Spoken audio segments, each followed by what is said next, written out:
Hi everyone, Sean Walbin with Secure Cyber Defense, and this is your weekly cyber update.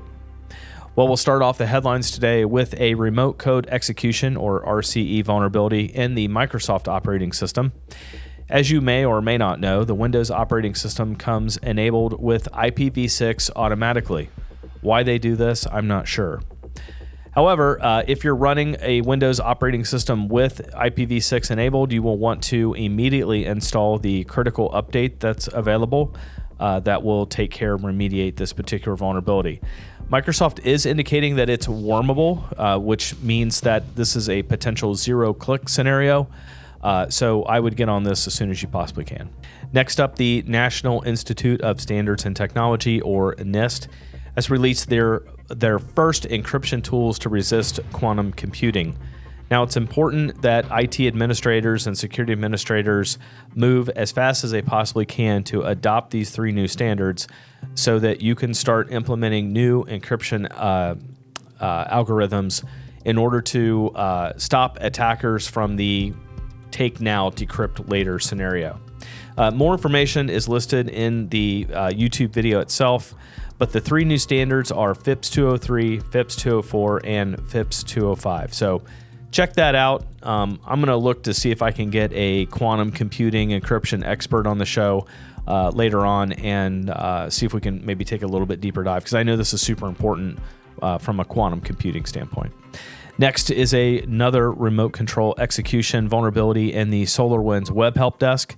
If you're currently utilizing that software, Solarwinds recommends that you upgrade to the latest version in order to remediate this. And again, additional information on the link to this vulnerability is located inside the description of the video.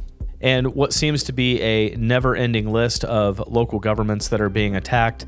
The city of Flint, Michigan announced last week that they had fallen victim to a cyber attack. The city is currently working with the FBI and other cybersecurity experts in order to recover. Currently, there's no timeline on recovery, and I haven't seen any detailed information about any services that are down, but I would assume most likely with most of these city attacks that there has been a disruption. So we'll keep an eye on this one, as well as we're continuing to keep an eye on the city of Columbus, Ohio attack as well. And the last thing that we have today is the Kentucky County Clerk's Office. This is specifically Jefferson County Clerk's Office has reported that almost 47 gigs of data has been exfiltrated from the clerk's office. Some of the data that was impacted was financial documents, customer contracts, alarm system information, budget details, ballot information, and voter records as early as 2008. Now, this is kind of a big deal, obviously, because the clerk's offices, as well as what we're looking at with the city of Columbus attack, they had a prosecutor database and some sensitive law enforcement information taken. This is big to keep an eye on. We don't have any information to believe that the voting system inside Jefferson County is vulnerable in any way, but this is just more of an awareness thing that cities hold very, very sensitive information.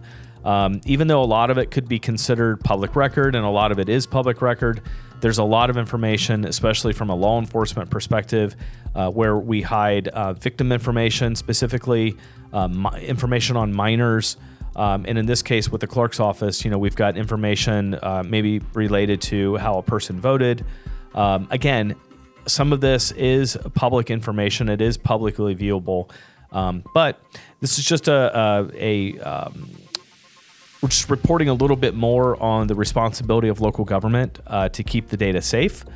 So this is something that here at Secure Cyber and with our nonprofit, the Go Cyber Collective, we work to educate local governments on how to do that, and also through our commercial company, protecting local governments as well. So we'll continue to keep an eye on the Jefferson County and the Kentucky cyber attack, and we'll provide more information as they transpire.